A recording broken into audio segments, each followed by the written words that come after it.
Before we get into this video, I want you to understand that I am a Jordan Tyson fan. I think he's a great receiver. He ranks as a tier 2 prospect for me, which is a top 10, top 15 guy. I love Jordan Tyson. As a Giants fan, if he goes to the Giants, I'm going to be ecstatic. I think he's a fantastic receiver. With that being said, the conversation around Tyson has gotten very out of hand, and I want to explain why. So let's start at the basis here with the conversations around the injuries. That's already a conversation in and of itself, with the concerns of what will he look like in the NFL? Will this become a running issue, the hamstrings, all that kind of stuff? That's one part of the equation. And one part of why I understand why some teams might be lower on him or concerned. That makes sense to me. But with that being said, there's also the conversation about actually what Tyson has as flaws. And I feel like we have constantly overlooked those things because the conversation is either, oh, if he's healthy, he'll be unbelievable and elite and a superstar. And oh my God, he looks like Jamar Chase. Or on the flip side, it's he's too injured, he'll go round 2. Nobody seems to be meeting in the middle, and that's frustrating to me. So I want to establish how I feel. Now, when it comes to the conversation about Tyson, I think you have to start with the route running because people constantly are either overrating it or underrating it. You'll see clips from people online where they're like, you say he's not wide receiver 1, but have you seen these cut-ups? And it's like, yeah, he looks great, but he also looks like a guy that's overselling his routes sometimes. Now, I want to say overselling your route is a very coachable issue. It's a very fixable issue. It's a good issue to have because if your biggest issue is, hey, you have elite twitchiness, but you're just overdoing it, that's a coach's dream to be like, hey, man, you are an incredible athlete, but you're overdoing it sometimes. Let me help you by helping you decrease the amount of movement you're wasting so that your routes are better. That's an awesome problem to have, and that's what Tyson has.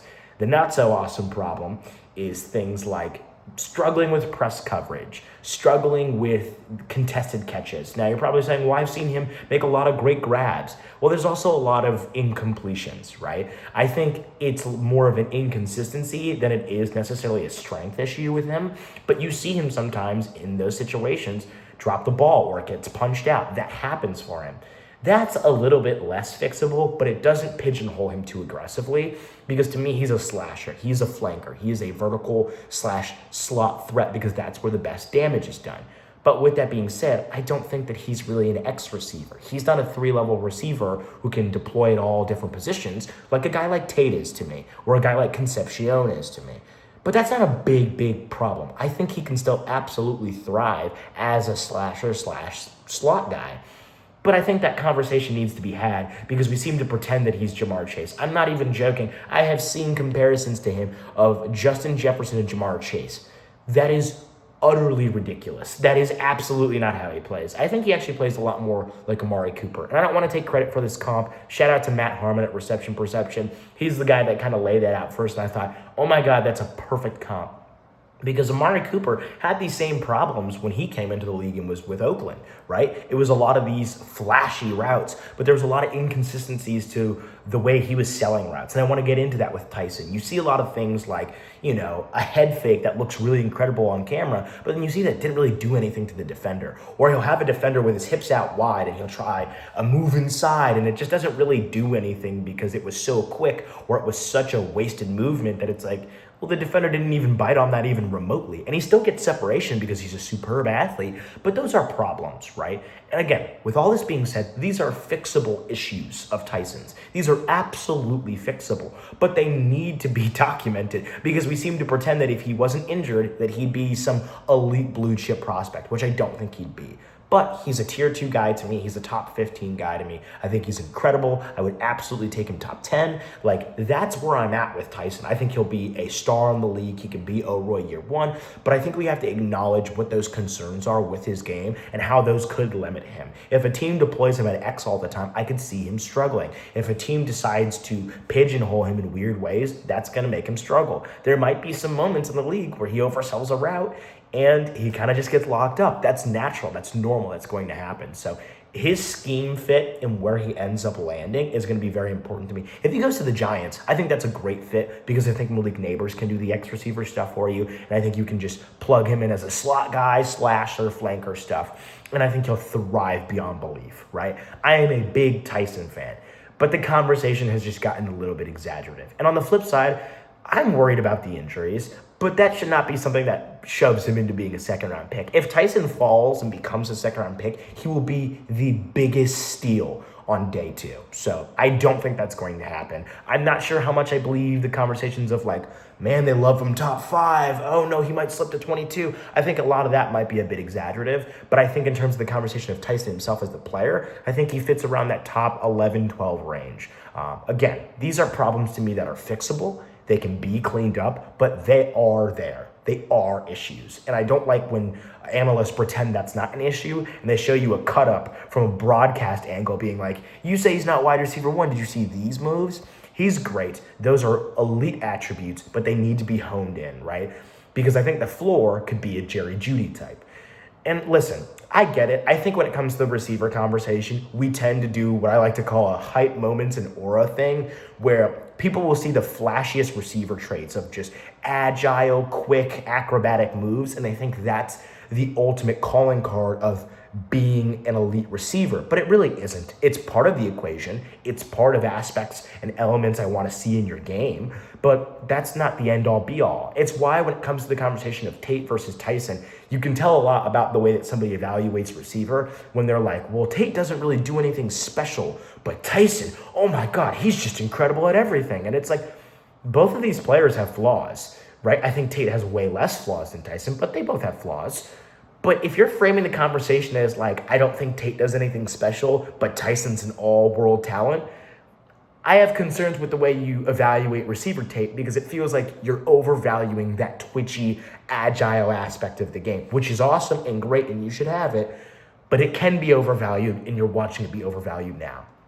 We've seen it in the past. We've seen these kind of guys get overvalued. And I think Tyson's a way better prospect than some of these previous guys that would come to mind for me in terms of agile, quick flankers that might get a little bit overrated. He's way better, like way, way, way better, right? I think Tyson has the ability to become wide receiver 1 in this class. That's absolutely realistic, but you have to be realistic about where he's setting his bar at as of right now. And that is a little bit lower than these other guys, right? Like he's wide receiver 4 for me, but that's not an insult to him, right? Like if we were talking about last year's class, he'd probably be wide receiver 3 behind like Burden and McMillan for me. He'd probably be slotted somewhere with Ibuka. I think that's about his tier, which is still a great receiver, right? But I just think we need to acknowledge these concerns if we're going to have realistic conversations about these players, because I'm just so sick of the fake conversations of just like, this guy's easy wide receiver 1. What are you guys seeing? Don't overthink it. He's got flaws. All 4 of the top guys have flaws. But it seems like with Tyson, we seem to be either super hot or super cold on him.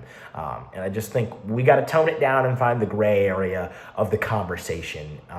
And I think if you want to hear a very detailed explanation into the history of these kind of guys, please go out of your way to go check out Reception Perception and Matt Harmon. They've done a fantastic job of just talking about those traits and those types of players and the history of that.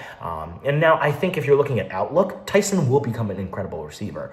I just think you have to be realistic about where he'll be deployed, for what team, what scheme fit, and just generally what they're going to ask him to do, right? I don't think he's a Keon Coleman where it's like, man, this guy has to be a power slot. Anything else, he's going to fail. I'm very worried about what team drafts him. If a team wants to throw him at X, he'll survive, but it will be a flawed season for him, as opposed to if a team's like, hey, you're going to be our 2, you're going to be a slasher. If the Saints make him their slasher and let Olave play X, I love that. If Washington does that with Terry playing X, I love that. If the Giants do that with Neighbors playing X, I love that.